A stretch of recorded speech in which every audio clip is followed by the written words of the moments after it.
Hi, my name is Troy Emory, and we're going to talk today about the new tax changes in 2018. I've been in business now for 11 years, and we're going to get into the new tax changes that everyone's talking about these days. You're going to be limited to $10,000 total state taxes on Schedule A, whether it's property taxes, uh, taxes that are coming out of your paycheck, state taxes, limited to 10,000. Now this is the only this I wouldn't say the only, but this is the one of the sections that I in my research. This is the only thing that I've seen so far that really pays for that 1.5 trillion. They said, okay, well, the Democrats basically say, hey, look, we don't like the fact that you're funding all these changes with no money coming back. It's okay. Well, let's put a limit on this, right? And if you remember, there was talk at one point where President Trump was saying, let's get rid of all the mortgage interest, right? You remember that? Well, they couldn't quite go that far, so they just got the limit up to $750,000 limit on acquisition debt. Medical expenses gone. Movies expenses gone. Here's yeah. I'm sorry. Medical expenses. Sorry. 7.5% adjusted gross income, which is even better than the 10%.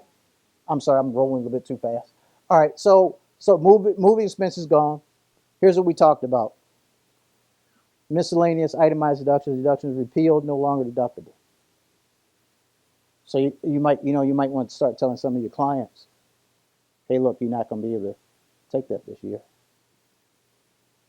Those miscellaneous expenses that you talked about, job-related expenses, all right here, gone. Um, okay, right. The itemized deductions.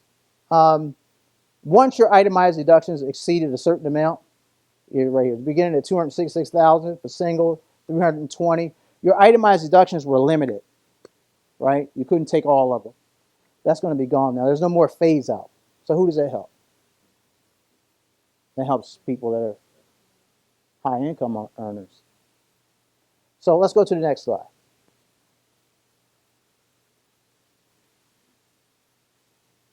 All right, so here's some more. I talked about it before. AMT is gone. That not completely gone, but up to $1 million, so it's going to help a lot of people out. Oh, here's one. Remember the tax if you don't have health care, the additional tax if you don't have health care. That's gone. That's gone. I you know I kind of go back and forth on this one because I run into the person all the time that really feels like they shouldn't be forced to get health insurance, and they don't want to get health insurance. They're usually young or whatever, and they don't want to get health insurance. And they don't want to be penalized for it. And basically they just say, hey, look, I'll just pay the penalty. I'm not getting health insurance, right? I run into people like that all the time, right?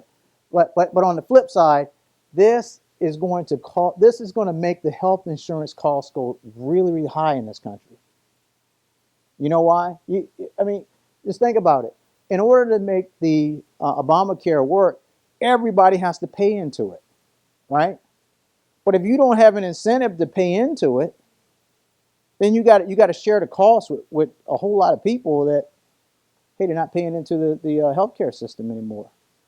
So I think this one really this was one of those I got your moments that the Republicans did, and they said, hey, look, we're going to wound this Obamacare by getting rid of the mandate. And what that's going to do is it's going to drive health insurance costs up. And I don't care where you're getting it from, the exchange or whatever, and people are going to start complaining, right? I really think that's what's going to happen on this one. Oh, all right. So here's another one. No personal casualty or theft losses unless there's a federally declared disaster. Um, oh, here's some other things. These are not Tax Cut and Jobs Act related.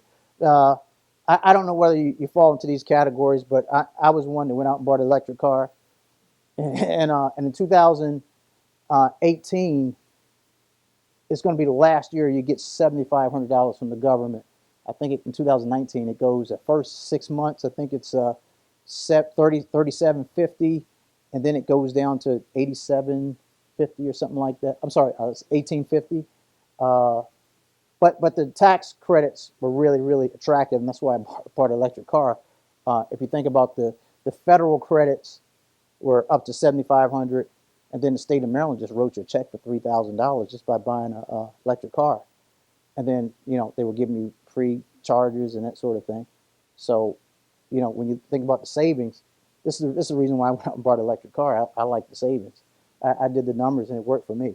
The reduced tax credits on the energy credits. Again, these don't have anything to do with the Job Tax Act.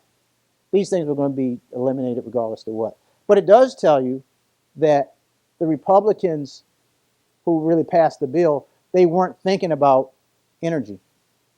They weren't thinking about the environment.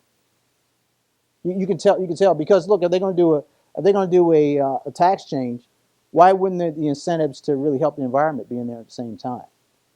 But they could have just said, hey, look, we're going to extend the 7,500. We're going to extend other credits. We're going to extend buying energy efficient machines and that sort of thing, washers, dryers, and all that. We're going to extend it, but that's nowhere in the code. It's one thing I wish that was in the code, but it's not.